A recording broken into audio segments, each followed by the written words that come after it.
En même temps, au Maroc et en Tunisie, elle se stabilise autour de 17%.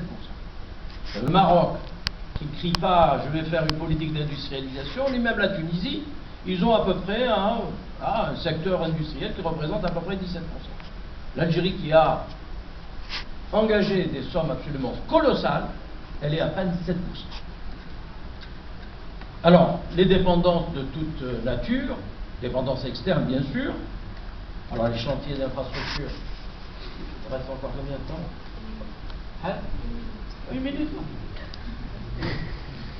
Bon, bah oui, je vais arrêter juste dans une minute et juste. Oh, d'accord. Je ne vais pas parler de la situation sociale parce que c'est aussi un élément important. Bon, alors je termine sur l'économie. Dépendance externe de toute nature, les chantiers d'infrastructure, Issa en a parlé, j'en ai reparlé. Pour se loger, il faut faire appel aux Turcs, aux Égyptiens. Ah, pour manger, tiens, les 2/3 de la ration alimentaire est exportée, est apportée, pardon. 2/3 de la ration alimentaire.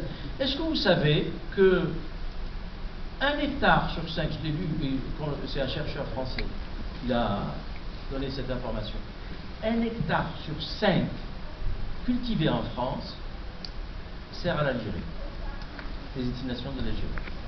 Donc en fait, 20% de la production céréalière française est destinée à être exportée vers l'Algérie. Je vous laisse imaginer les circuits d'importation et les liens qui peuvent se nouer entre là-bas et ici et tous les liens d'intérêt. Alors, je terminerai juste sur ce point-là qui effraie beaucoup les Algériens, y compris le pouvoir, c'est que au rythme de l'exploitation des hydrocarbures dont j'ai parlé tout à l'heure, au rythme de cette exploitation, l'Algérie serait vidée de son pétrole à échéance 2030. C'est-à-dire au rythme de la production-exportation actuelle. 2030, plus de pétrole. Au vu des techniques de récupération que nous avons aujourd'hui. Or, elles évoluent très peu. Même si elles vont évoluer, je ne crois pas que... À moins de retrouver un autre gisement, type Hassin Saoud, on le saurait. Pour le gaz, on table sur 2060, un peu plus tard.